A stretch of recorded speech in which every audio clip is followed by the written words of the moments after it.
So with this, we've officially come to the end of the Monster Association / GAROU arc and or saga. It's been a very long time. It started like over 7 years ago, and in my opinion, I think it has a pretty satisfying ending here. But then again, I am kind of like a GAROU stan, so maybe I appreciated it more than the average viewer. But first, I want to thank the team that was able to provide us with these translations. They crush it as usual, and without them, we'd be in the dark for like a long time. So thank you guys. But anyway, the chapter opens up here with us seeing GAROU at a police station, and he's kind of like spilling the beans about everything. Ultimate goal, his plans, the whole absolute unbiased evil stuff. And I've always kind of thought of this as like GAROU's shonen MC goal, because I've always kind of saw GAROU as like a warped shonen protagonist, if anything. And I think that's what one was going for with him, to be honest. Like, instead of becoming like the Hokage or the Pirate King, he wanted to become absolute unbiased evil and bring world peace that way. Hey, also guys, if you like my One Punch Man content, please subscribe if you haven't already. It's fine if you don't want to, but if you just need a reminder, here you go.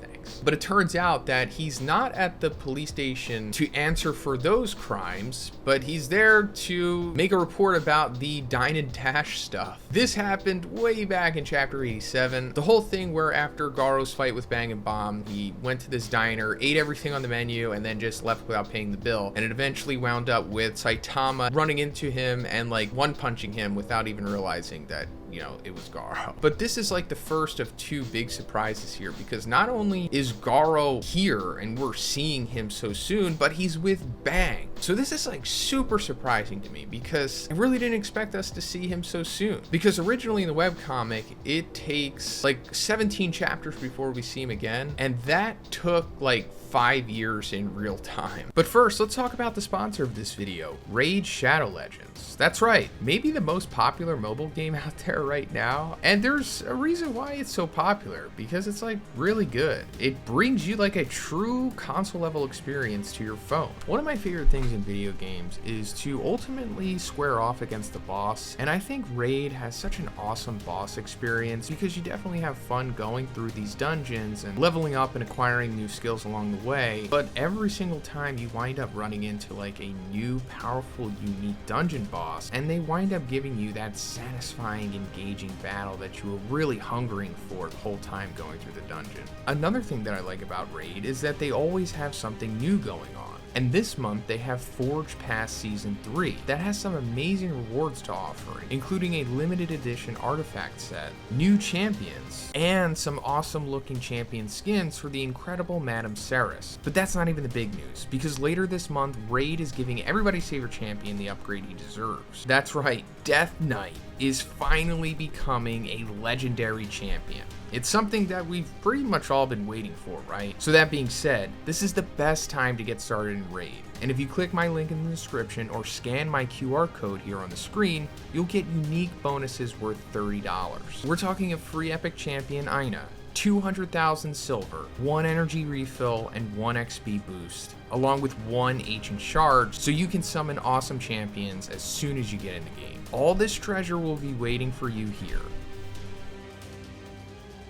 And as for Bang being with GAROU here, that still hasn't happened in the webcomic. Like, I just expected this to happen much later on in the story, but I'm not mad at it or anything. It just, I don't know, it feels odd that Bang and GAROU have reunited here. But Bang is essentially reforming GAROU, if anything. Like, that's the big theme of this chapter. But an interesting thing here is GAROU telling Bang, like, don't tell me what to do, you're not my dad. And then, like, the narration says GAROU's parents never showed up to his detention. And that, you know, brings up a great point. It's like, yeah, who are GAROU's parents? I mean, granted, we don't know the parents of everyone. I mean, we don't know any of Saitama's family, and we probably never will. But GAROU is still relatively young. Like, he's 18, so you'd expect them to be in his life somewhat, but they're not. And Bang has always kind of been that father figure to him for the most part, because we saw in season 2 at least that GAROU found Bang's dojo when he was like still a kid. And going further into this sequence, we get the whole Star-Lord and Yondu moment where it's like, I may not be your father, but I'm your daddy. Because Bang's like, all it takes to become a parent is to have children, but you can't become a teacher without leading the way for them. And Garou's like, you know what? Can't argue with that. Then we get a flashback to when Bang found Garou. I guess this happened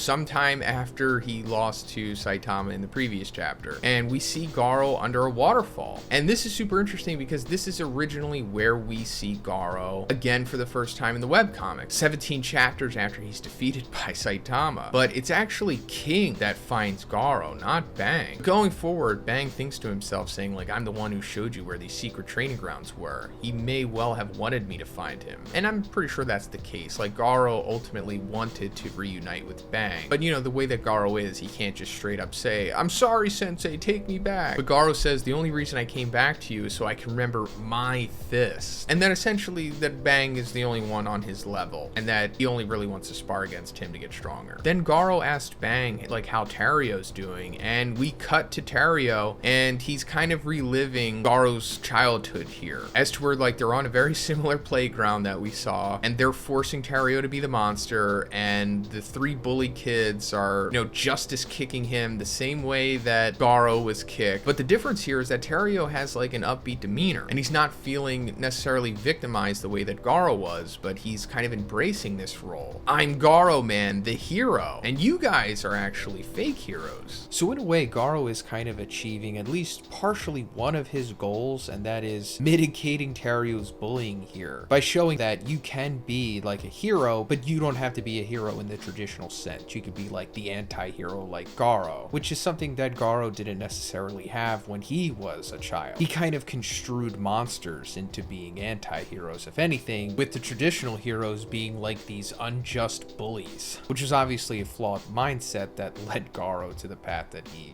went on, which of course turned him full-blown anti-villain. And then we see Waganma pull up, and apparently he's just full-blown buddies with Tario at this point. Understandable, because they bonded together by both being kidnapped during the majority of this arc, and Tario being friends with Waganma has impressed the bully kids because Waganma's like super rich. He's the son of Narinki, who's like one of the big donors to the Hero Association. So it's basically showing us that Tario's doing fine. Waganma has had his character arc and he's not like a awful bratty kid anymore, at least for the most part. And Garou's like, do your best, Tario. I'm gonna do the same. And then going forward, Garou says something super interesting to Bang, where he says, you think you could arrange some sort of fighting contest with the heroes for me? The ones I fought after turning into a monster were you, Bomb, Flash, Blast, and that weird bald guy Saitama or something. If I take them all on in order, I'm pretty sure I could reach some sort of awakening without monsterizing this time. So I really don't know if this is going to be a thing, because like this doesn't happen in the webcomic or anything. Like there's no future tournament that Bang organizes with like heroes showing up and sparring Garou or fighting him or whatever. So if this actually does happen, I think that would be super interesting. And we may see something like this happen, like at least for training purposes, for like everyone to get stronger, but also Garou saying reach some sort of awakening without monsterizing. This is amazing too, because this is like Garou's future power up, as to where he's going to become, above dragon level possibly without having to go down the route of monsterizing. I don't think he's referring to like removing his limiter, because I really doubt anyone's going to remove their limiter besides Saitama in the entire series, but maybe he could get to the point of like breaking it again. And also, it's never really been fully explained what breaking it means, aside from just removing it, obviously. But then Bang's like, oh, so you think you can beat me? Don't get ahead of yourself. After all, my back has been feeling quite good since Metal Knight performed the full body maintenance on us. So this is interesting, right? This is in reference to what happened at the end of the previous chapter when Metal Knight conveniently showed up at the very end of the battle, started to clean everything up, and said that he was going to perform mandatory maintenance on everyone to like decontaminate them, get them rid of like the radiation that they had. And I guess he also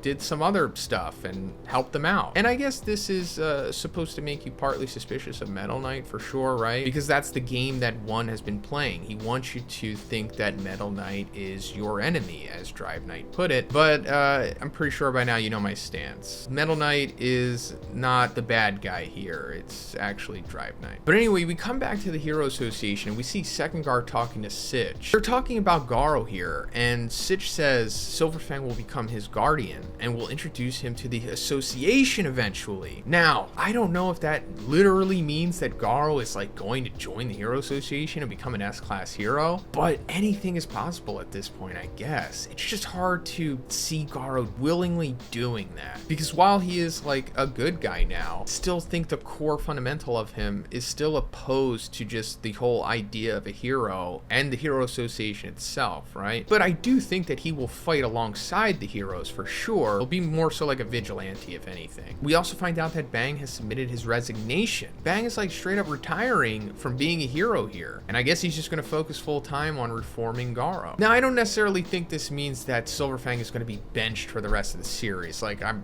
sure he's going to fight eventually, maybe in the final arc. But for this next big saga we're going into, don't expect Bang to get his hands dirty, at least the way that he did in the previous one. So then we come back to Bang and Garou, and we get this funny, interesting sequence here where Bang asks Garou if there's any girls he likes. And surprisingly, Garou fesses up and he says that he likes the girl who plays the Yellow Ranger in some Sentai show. And Murata actually draws her for us at the end of the chapter, and he says that she resembles Garou's mom. So Garou has like an Oedipus complex, I guess. But anyway, Bang's like, but aren't the yellow ones in Sentai shows usually the big, strong, curry-loving types? And Garou's like, pfft, your info's out of date, old man. Let me tell you about Sentai nowadays. So this is like super interesting to me, at least, because we're like going more into Garou than we really ever have before. Like, we hardly really get to know Garou as like a person outside of like his whole being a martial artist and the absolute unbiased evil aspect of him. So he's like a Sentai nerd apparently, and he's into the Yellow Ranger, and I think this is really cool. And then we come to the final page of the chapter and we see Genos and Saitama just like hanging out at Ground Zero. But the real reason they're here is because they're looking for like stuff from Saitama's apartment, because Saitama's like, I sure hope the first thing we find is a hot pot, because you know, most of Z City, including Saitama's apartment, was destroyed in the battle here. But we see this rustle behind a rock in the distance, and I know what the reveal is here, but I'm not going to say it in this video because it's a spoiler. I'm sure if you watch like another big YouTuber's review, they're just going to automatically spoil it for you. But in case you don't, I'm just going to save talking about this for the Q&A video on Saturday. But yeah, that's where the chapter ends. And also, it turns out that there's going to be like a month-long break after this, and to be honest, I'm completely fine with it, because One and Murata went on like a rampage these last couple months with finishing this arc. But let me know what you thought about this chapter in the comments. What do you think about the ending of this arc? Let me know in the comments. And if you liked the video, please give it a like and please subscribe if you haven't already. Have a great day, and I'll see you in the next one.